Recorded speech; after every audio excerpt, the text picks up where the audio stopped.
Alô, galera ligada no som das torcidas na bancada. Estamos voltando aí com mais um programa de debate para discutir o extracampo, né? Falar aqui do nosso sofá de concreto. Comigo aqui no estúdio tá Thiago Cassis.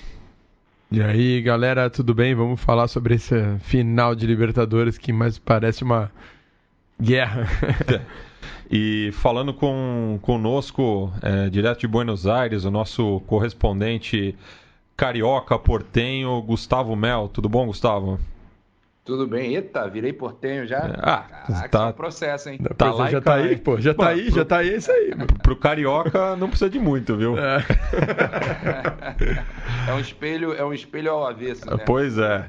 Portenho e carioca. É isso aí, galera. Estamos aqui conectados.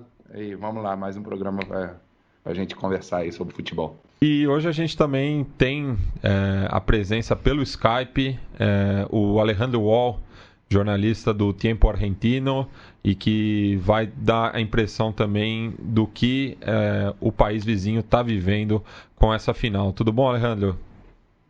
Tudo bem, como estão?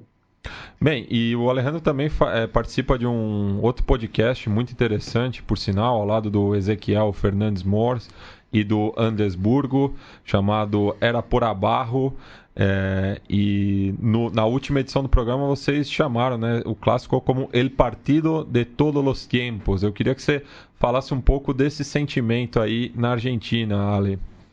Sí, nosotros le decimos el superclásico de todos los tiempos, porque aquí en Argentina es como si todo tuviera que ser hiperbólico, todo tuviera que ser grandioso. Tenemos la Superliga, tenemos el Superclásico, y sí creemos o sí, al menos en mi caso, pienso que el Superclásico es el Superclásico de todos los tiempos por lo que significa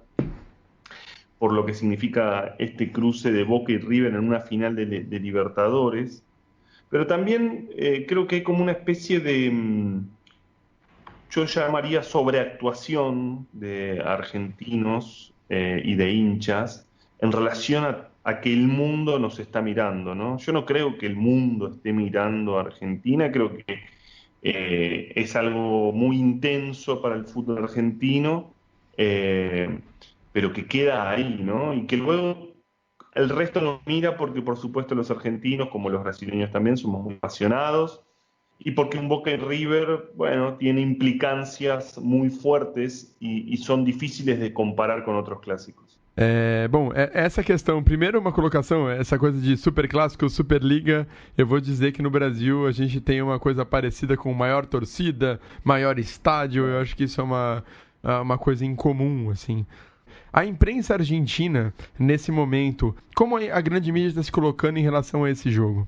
Bueno, aquí el principal diario deportivo de la Argentina, el diario Olé, como si fuera Lance, ¿no?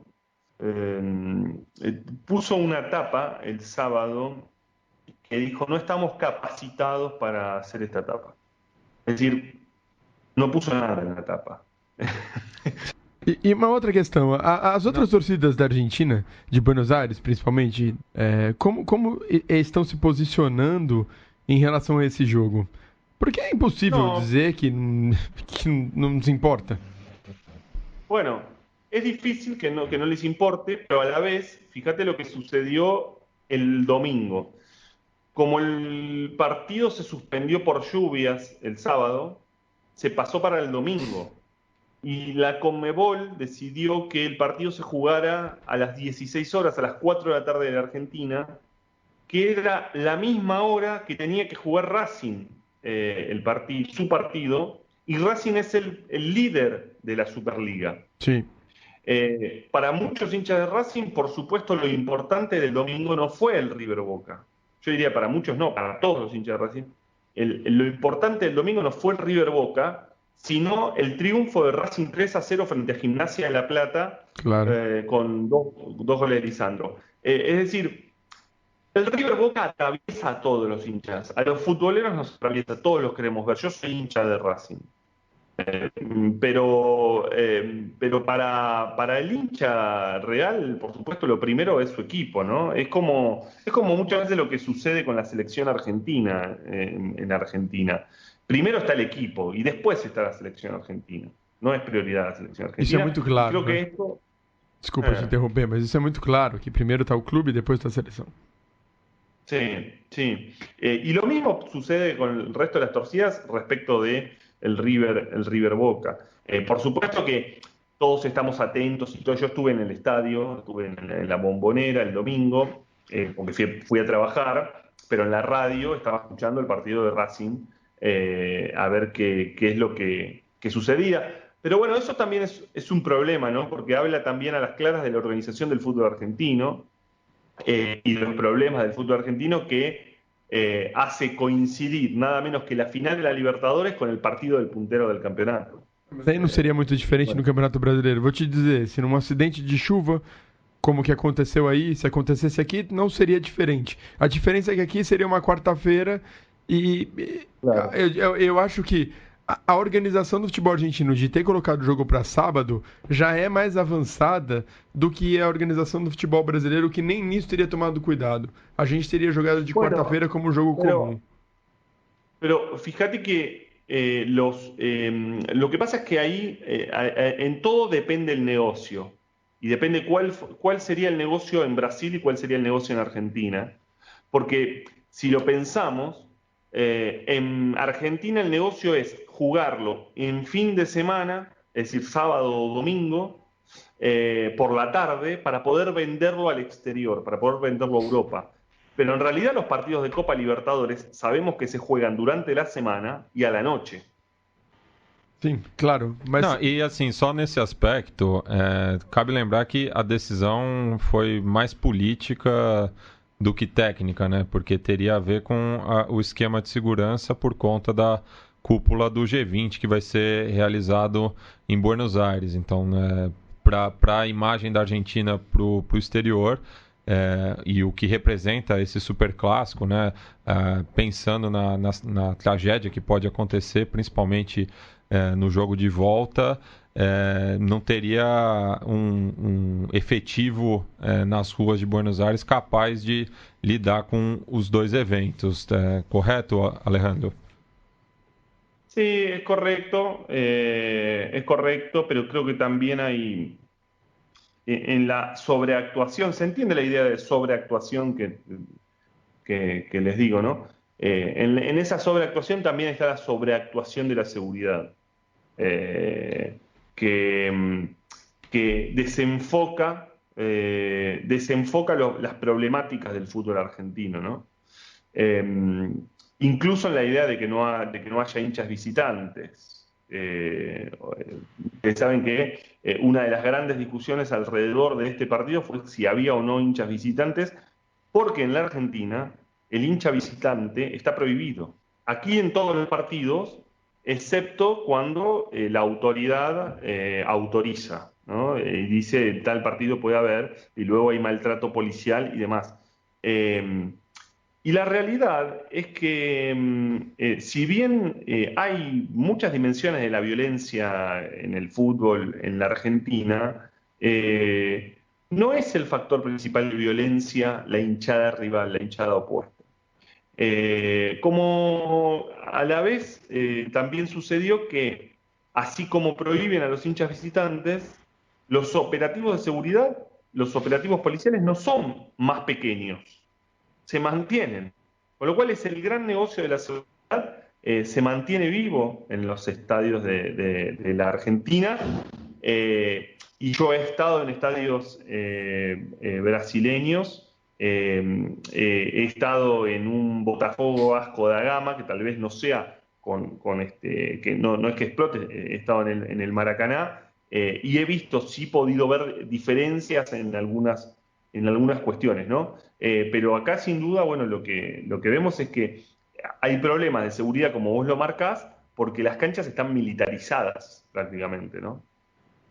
E Alejandro, falando dos estádios propriamente, a gente em outras edições já conversou com o coletivo Boca es Pueblo, falamos também já da questão da arenização aqui no Brasil, né? Principalmente pegando o caso do Palmeiras com a sua nova arena. E o Irlan Simões, que é outro membro aqui do programa, não pôde participar hoje. Ele pergunta, né? E até pensando você também como torcedor do Racing Clube, né? Que também deve conviver aí com projetos de modernização do cilindro, assim como o River também já anunciou. E o próprio Angeliti tem batido nessa tecla cada vez mais, até por conta da forma como foram vendidos os ingressos para o jogo de ida. Ele pergunta que, pensando aqui, né, no caso brasileiro, como andam as discussões aí da arenização das canchas e se a imprensa e os especialistas estão fazendo algum contraponto em relação a esse discurso ou estão endossando esses projetos de modernização dos estádios? No, aquí, para empezar, está claro que las condiciones de muchos estadios en la Argentina son malas. Las condiciones son malas. Quienes vamos al estadio a ver a nuestros equipos sabemos por todo lo que tenemos que pasar. Los baños son malos, la infraestructura es mala, el maltrato policial es terrible, el acceso a los estadios, el acceso a través de los ómnibus o a las canchas son malos. Es decir, hay muchos problemas. Yo vivo en la ciudad de Buenos Aires, pero soy hincha de Racing, que es de provincia de Buenos Aires, en donde hay 2 estadios con 2 cuadras de diferencias. O sea, 2 estadios pegados, como el de Independiente, que es relativamente nuevo, porque es un estadio que todavía lo está terminando, de hecho, y el de Racing, que, bueno, necesita ser. Está, por supuesto, todo cruzado en relación no a la modernización y a cómo establecer mejores estadios y mejores lugares para los socios, sino a qué tipo de negocios hacen algunos clubes respecto de eso. En el caso de Boca, por ejemplo, el debate y la gran discusión es si Boca agranda la Bombonera, es decir, remodela la Bombonera, logra comprar los terrenos aledaños, la Bombonera, algo que busca hace tiempo el club y no lo consigue, o si hace un nuevo estadio, que es la intención de Daniel Angelici, es hacer un nuevo estadio ahí cerca, en los terrenos de Casa Amarilla, un estadio para 80.000 personas, un estadio shopping, como lo llamaban en algún momento, con capitales privados, ¿no? Y ahí la prensa, la gran prensa siempre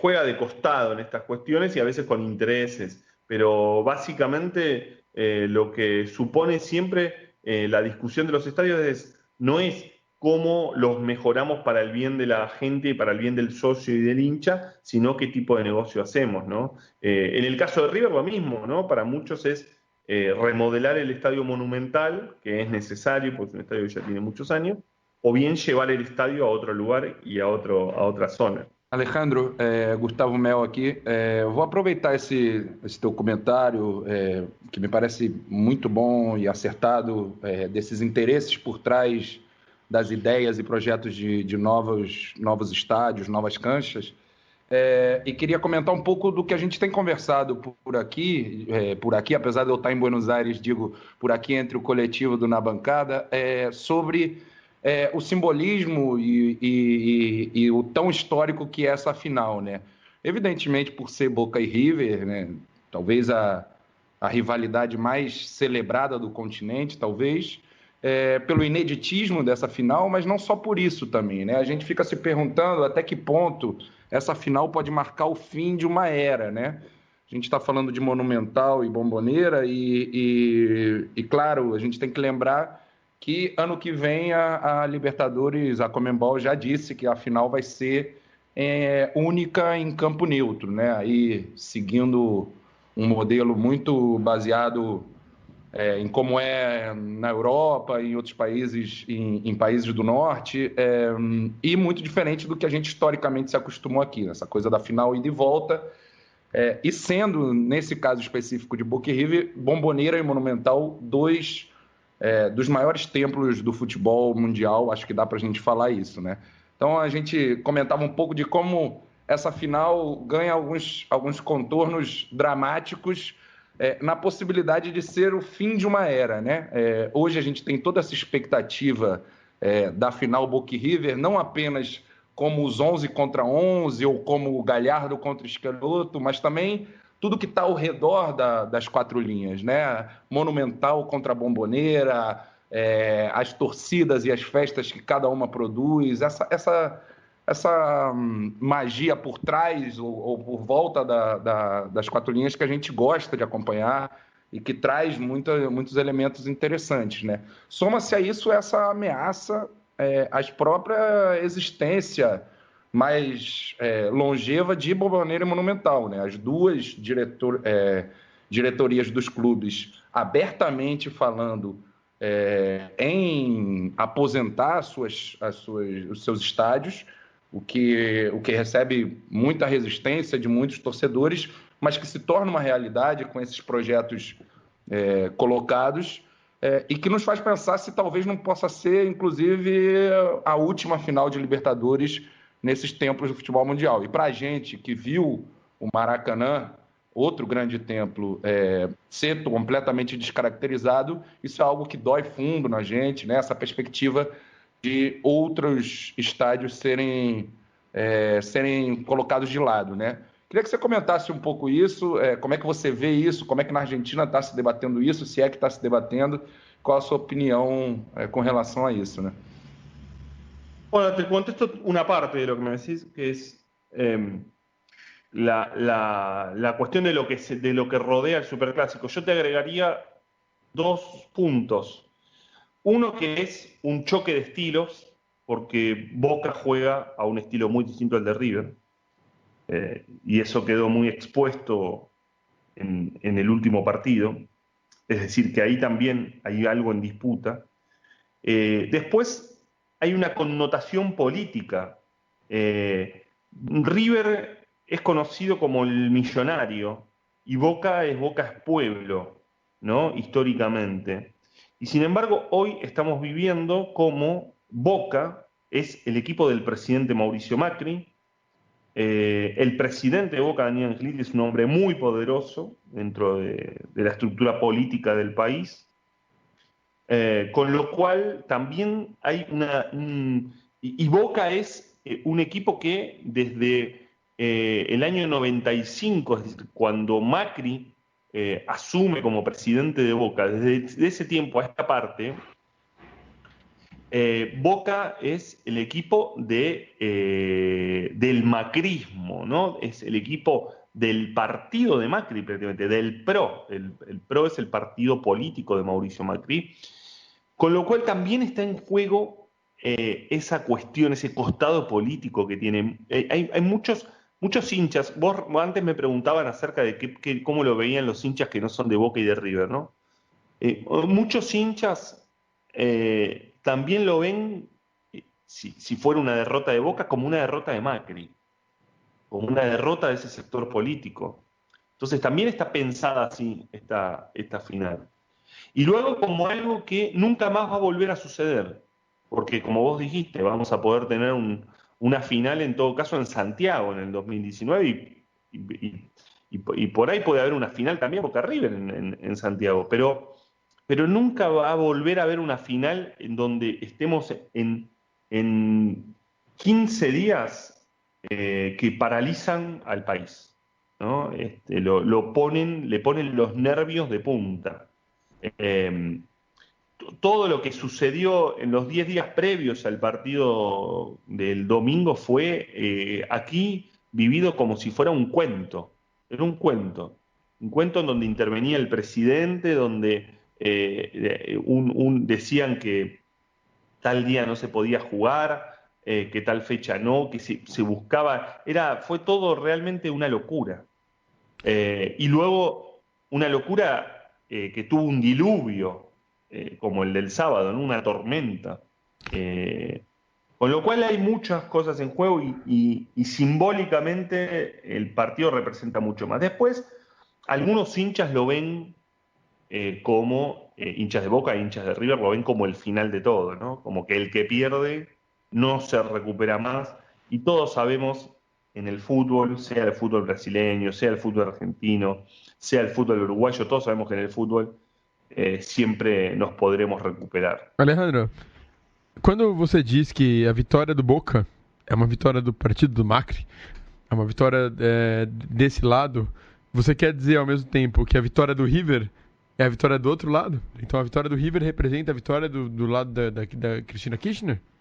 No, no, no, no, no. No, no, no, no. Eso no significa eso.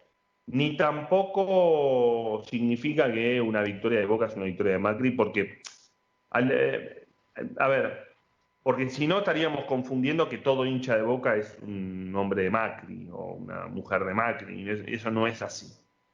Ahora, sí por supuesto tiene condimentos. Sí tiene ese condimento. Algunos hinchas neutrales que son opositores al macrismo lo ven bueno, como si fuera o como si hubiera podido ser una derrota de Macri, pero lo que sí está claro es que River no representa al kirchnerismo, ¿no? O a Cristina Fernández de Kirchner. No haría ese paralelo.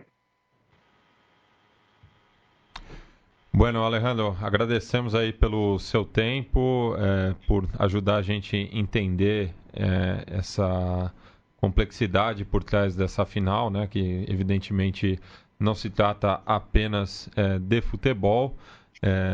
Agradecemos também o Nico Cabreira, que fez a ponte aí para que você participe hoje conosco. E também a próxima intervenção vai ser dele, já que ele enviou um áudio falando sobre o último clássico cordobês, que foi jogado com as duas torcidas pela Superliga.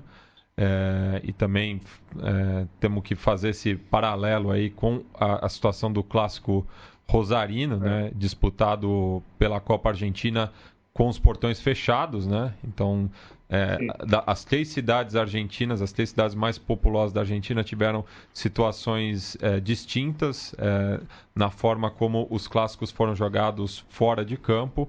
Mas, enfim, deixo espaço para você fazer alguma consideração final e, novamente, agradeço em nome do Som das Torcidas na bancada.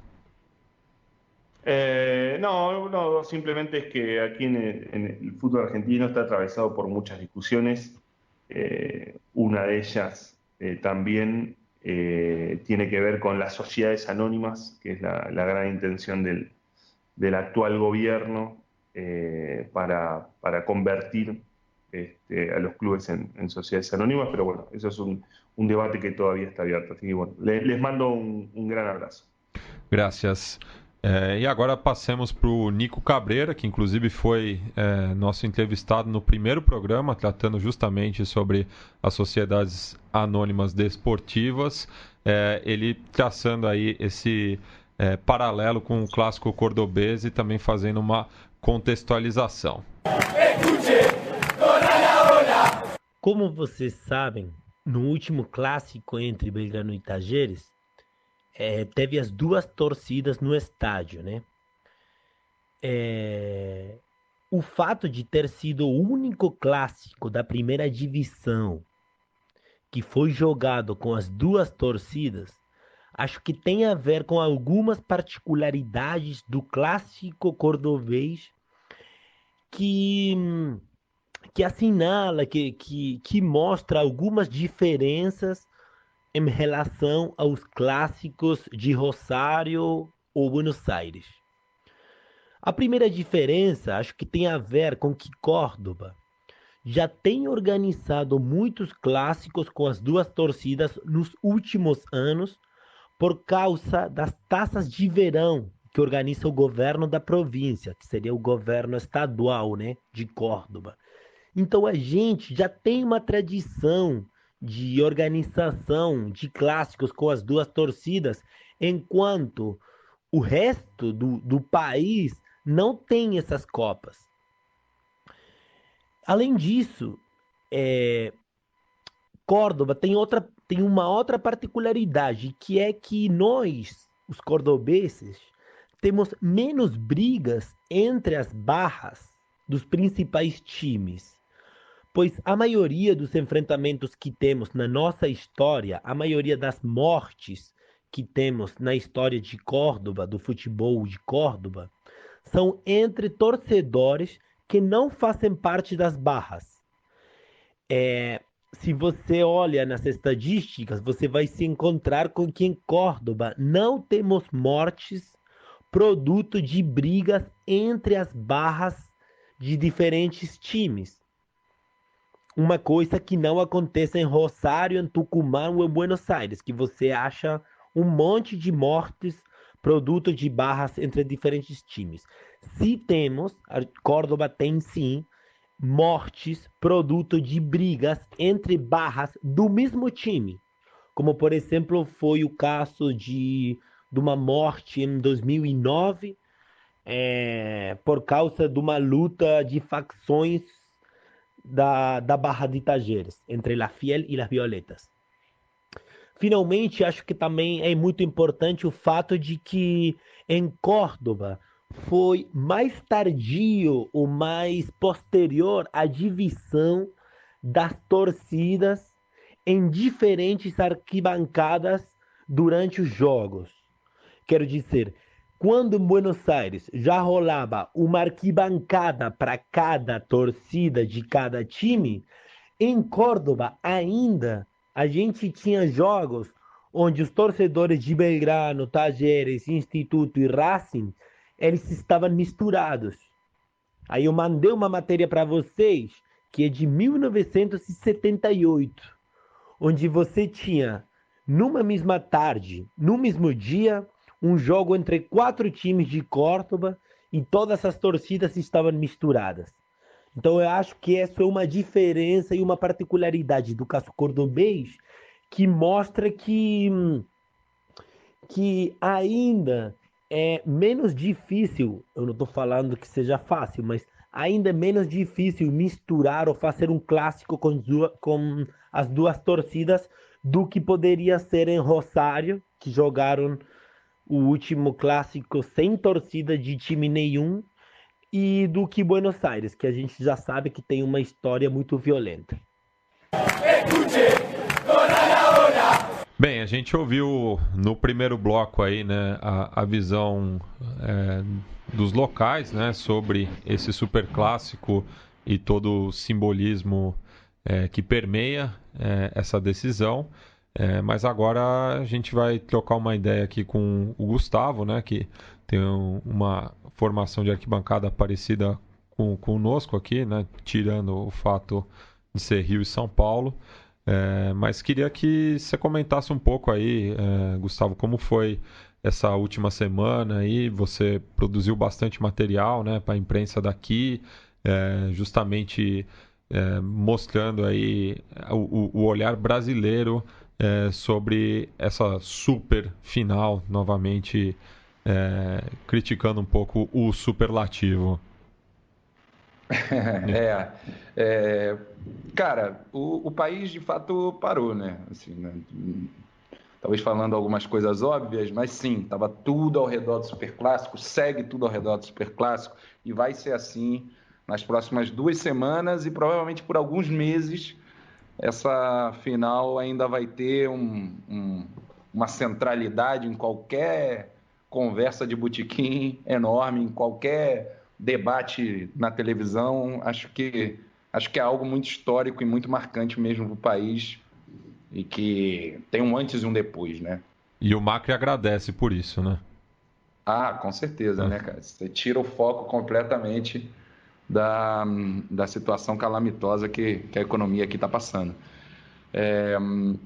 Mas eu estava ouvindo aí o Nico, grande parceiro, grande amigo Nico, sempre com suas análises muito, muito boas, ele mandando essa questão dos visitantes, né? Que foi uma das discussões, como o Alejandro colocou, centrais em torno dessa final, né? E foi muito inesperado quando o próprio Macri, que sempre se colocou contra os visitantes, desde lá da década de 90, e o Alejandro também escreveu um texto sobre isso, resgatando essa posição do Macri, ameaçando o fim dos visitantes quando ela ainda existia, das torcidas visitantes, ele que surpreendeu todo mundo e entrou no debate e ferveu o debate, afirmando como presidente que garantia a possibilidade de visitantes excepcionalmente nessa final da Libertadores, né? Terminou não acontecendo, mas foi algo que muito se falou aqui, né? Uma discussão de volta sobre a violência nos estádios e até que ponto essa medida de fim de torcidas visitantes e implementação de torcida única é efetiva, né? O próprio Nico e o Alejandro já alertaram em diferentes textos do simplismo que tem uma medida como essa no momento em que, no futebol argentino, a letalidade, ou seja, o número de mortes que estão acontecendo em confrontos vinculados ao mundo do futebol tem sido cada vez menos em estádios e cada vez mais, muitas vezes, dentro da própria torcida, ou seja, dentro de disputas e controles em uma torcida e longe, afastado dos estádios, né? Migrando para os bairros, para os bailes, para os espaços que não necessariamente estão diretamente ligados ao futebol, mas onde esses conflitos estão se dando dentro do universo do futebol, né? Para a gente que tem para a gente do Brasil, que tem também uma discussão sobre isso, São Paulo com a proibição da torcida visitante, no Rio esse debate que sempre vai e volta, o Maracanã já não mais dividido entre duas torcidas igualitárias como historicamente sempre foi, para a gente é um momento importante da gente voltar a esse debate, né? Eu acho que grande parte do nosso campo de debates entre nós, companheiros, a gente sempre foi e seguiremos sendo taxativos contra a torcida única, que tira muito do que a gente considera alguma das belezas mais bacanas da festa no futebol, mas de fato é uma dificuldade em termos de operativo policial, você conseguir um Boca e River na Bombonera ainda mais, que são ruas pequenas, um bairro pequeno, sem que haja confronto. Isso é algo que está colocado, que é difícil de se lidar, mas que a gente tem que ter um debate franco sobre as possibilidades que a gente tem nisso, né? Até que ponto isso é o elemento central no controle da violência e quais são os grandes ônus que a gente tem, as grandes perdas que a gente tem com a implementação da torcida única, né? E até pensando na lógica de Buenos Aires, né? De que, ok, você tem a torcida única num jogo, mas acontecem diversos jogos durante a semana toda em diferentes pontos da cidade e nem todas as torcidas são propriamente do bairro ou muitas vezes acabam jogando num estádio alugado. Então tem essa questão muito da movimentação e, por outro lado, também tem esse apontamento, né, que o Alejandro fez de que a violência ultimamente tem sido muito mais presente dentro das próprias torcidas, né? A gente viu o caso do Deportivo Laferrere no começo da semana, que teve uma correria ali no partido de La Matança, né? Entre uma briga interna com disparos, enfim, toda uma situação... A metralhadora teve na jogada, né? Pois é. E que, claro, e essa violência ela não vem do futebol, ela é exógena, né? Então é um debate muito mais complexo da segurança pública do que somente da arquibancada. De acordo. Eu acho que esse debate sobre torcida única se insere dentro de todo um contexto que a gente está vendo de medidas que vão de encontro a um certo padrão que supostamente seria mais evoluído, mais interessante, e que é europeu, que é ditado pelos conselhos da FIFA e da UEFA, basicamente no mundo do futebol, e que a gente aqui na América do Sul tende a adotar como se fosse uma coisa que se encaixa perfeitamente no nosso quebra-cabeça que está faltando peça, né? Como se fosse uma coisa que viesse para resolver os nossos problemas de maneira mágica, e que de repente a gente vai ter equipes entrando no estádio de última geração com a musiquinha lá da UEFA Champions League, e todo mundo com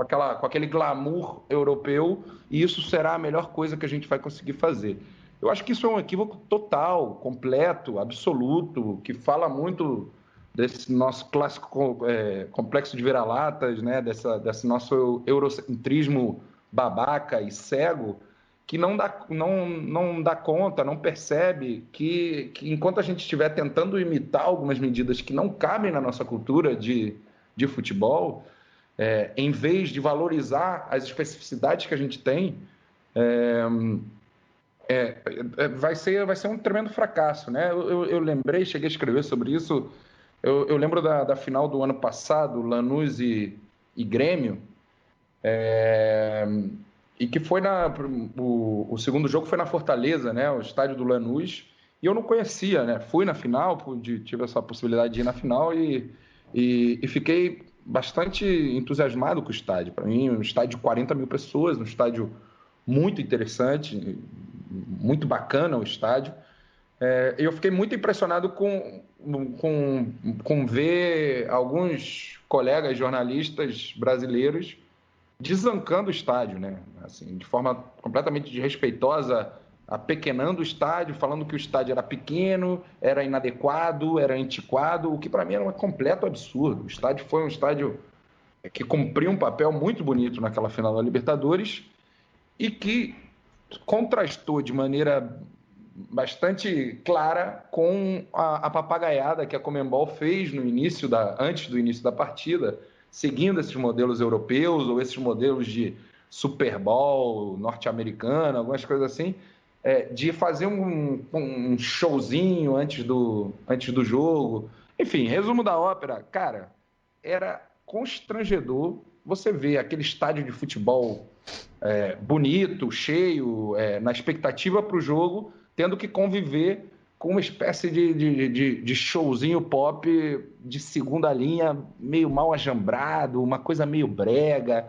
Acabou ficando um Super Bowl meio caipira, meio brega, uma coisa horrível, cara, que não tem nada a ver com a nossa cultura de torcer e que eu acho que tem a ver com essa coisa de tentar imitar, e aí sai esses Frankenstein louco que acabam terminando por apagar, inclusive, as coisas que a gente mais tem de valoroso, né? Que não vai pelo caminho dos protocolos milimetricamente marcados, da pompa desses protocolos ensaiados, e vai muito mais, por exemplo, pela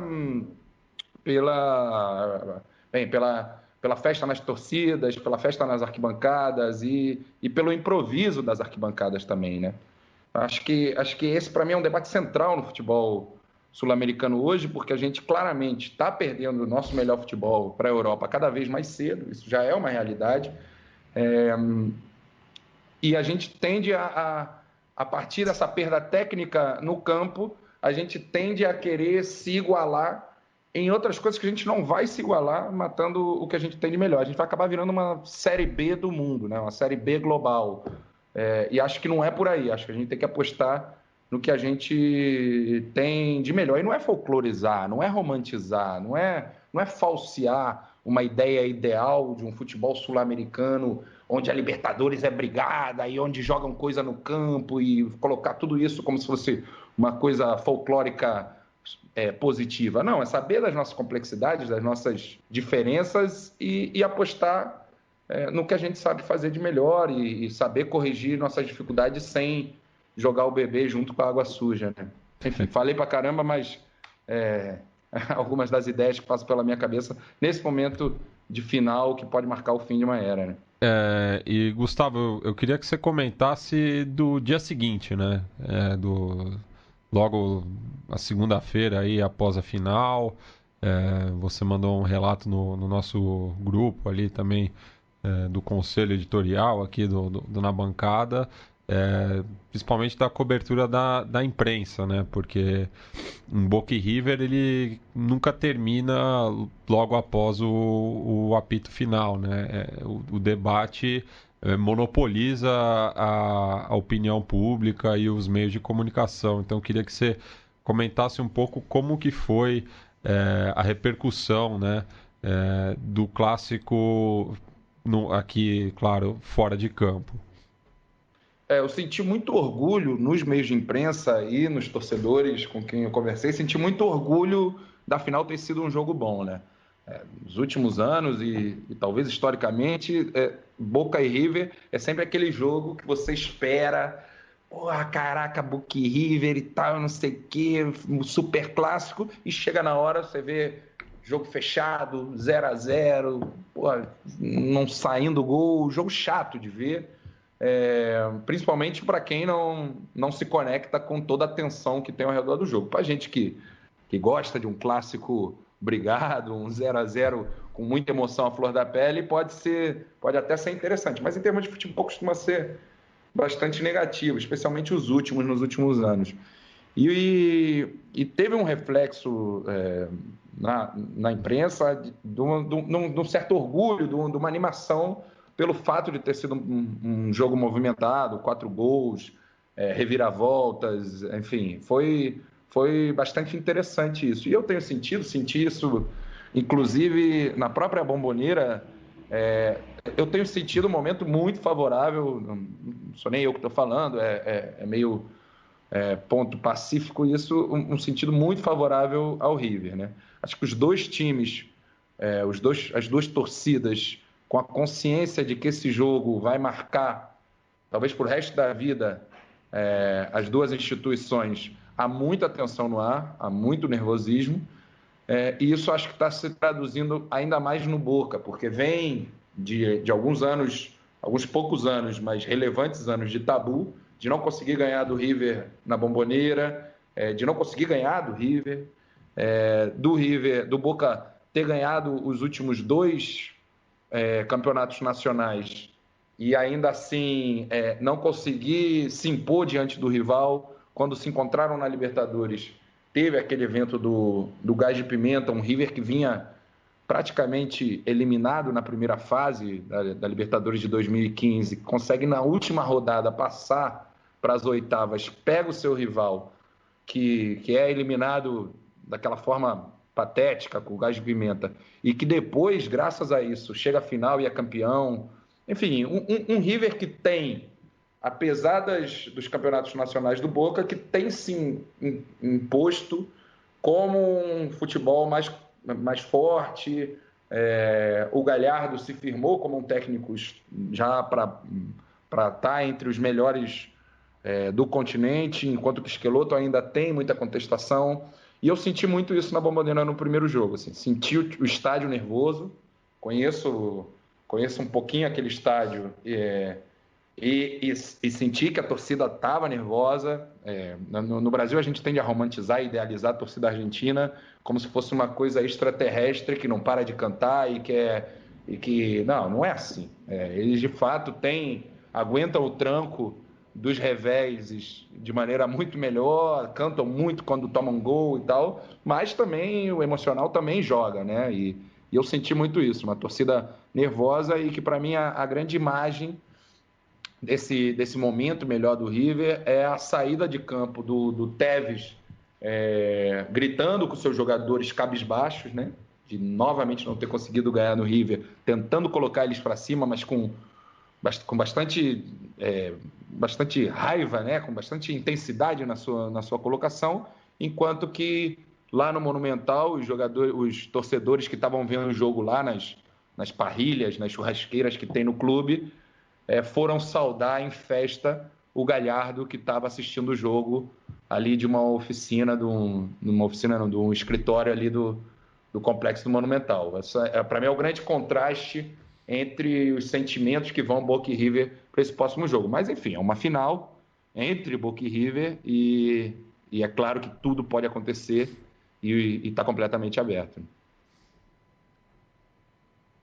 E como repercutiu também o bandeiraço que a enteada do River fez na prévia do jogo, né? Por volta ali do meio-dia no Monumental de Núñez,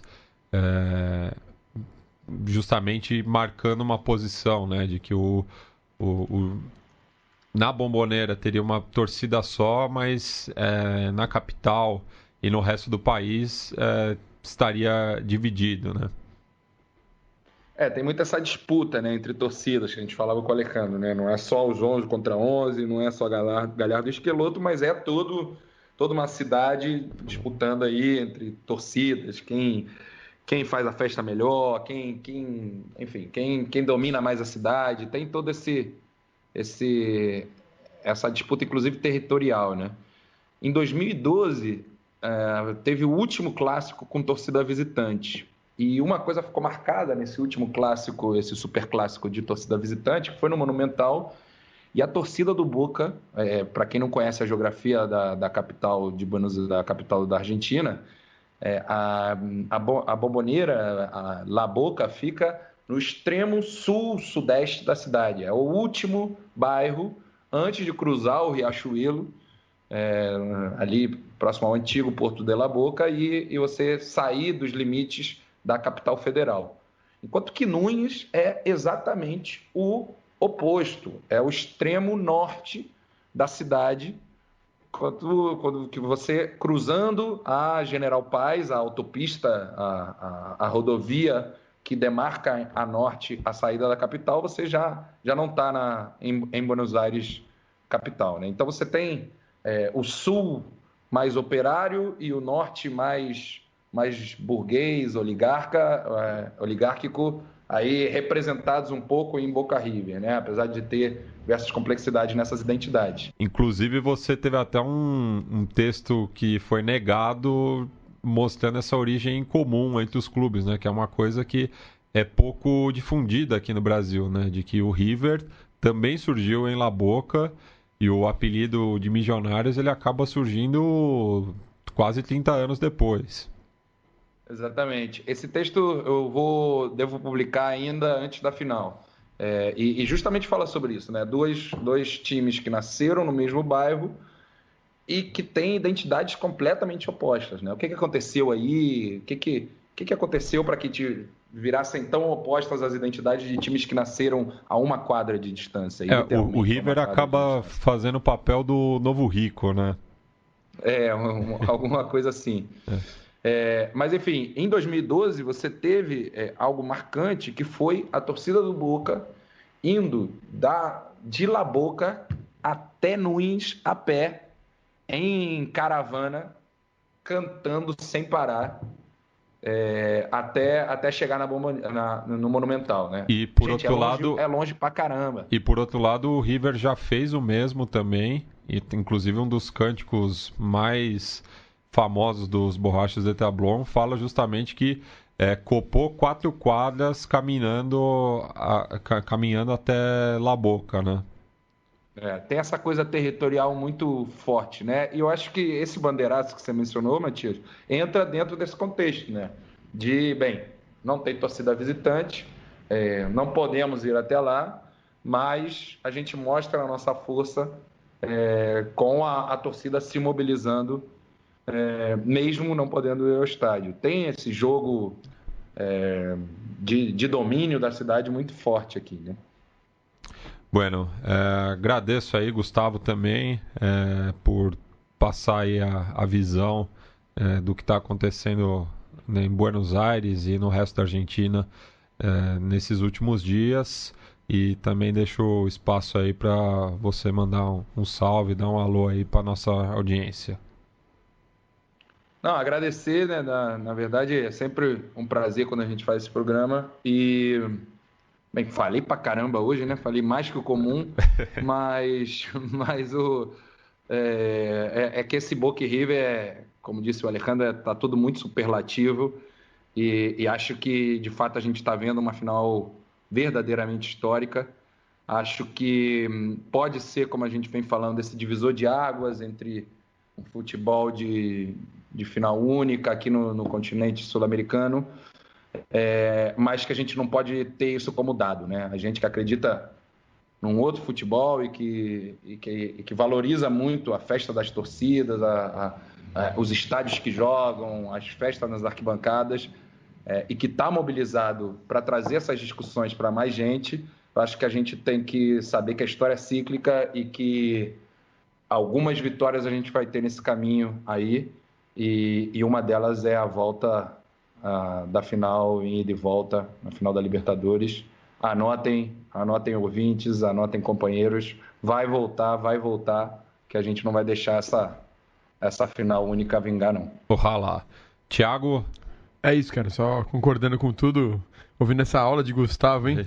Eu ainda tenho perguntas demais, mas aí, cara, a gente deixa para um próximo programa, talvez não vai se esgotar, em breve. Né? Não, esse assunto não se esgota. Essa final tenho certeza, vai demorar para terminar o assunto, né? Pois é. Bom, valeu, Gustavo. Obrigado aí pela participação e espero falar contigo muito em breve. Bem, e a gente vai encerrar o programa ouvindo um tema de uma banda argentina que trata bastante aí da cultura de arquibancada, né? O Tango 14, já veio várias vezes para o Brasil, inclusive fizeram uma turnê chamada Amistad Tour em 2014 por conta da Copa do Mundo, e escolhi uma música do álbum deles de 2012, Esto es Nuestro, que eu acho que diz muito também sobre a Libertadores, né?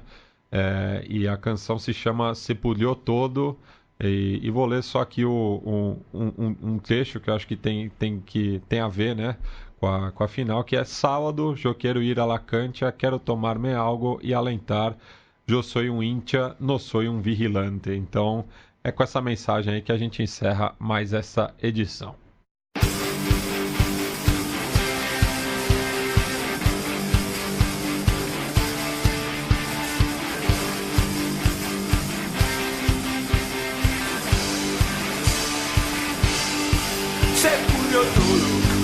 Una vez más, bala de goma, la pera se pudrió todo, siempre es igual, la misma historia, el mismo final.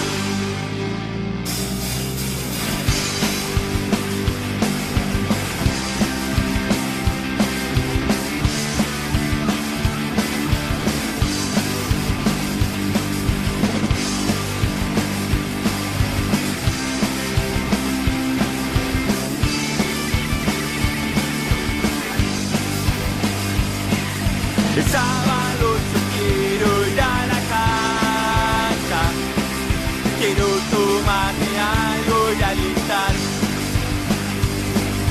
Yo soy un hincha, no soy vigilante. Si pinta algo y me voy a arreglar. La policía siempre está en la misma. No puede ser que vos la pases bien. Te ponen un palazo en la cabeza. La historia se repite otra vez. Y hoy en la esquina otro celular. Saben que esto va a terminar mal. Se murió todo. Una vez más.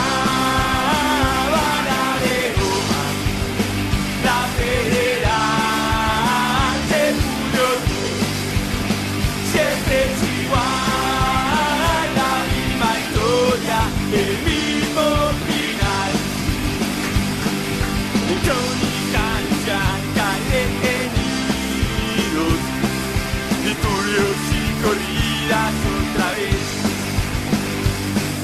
Fue todo un éxito el operativo.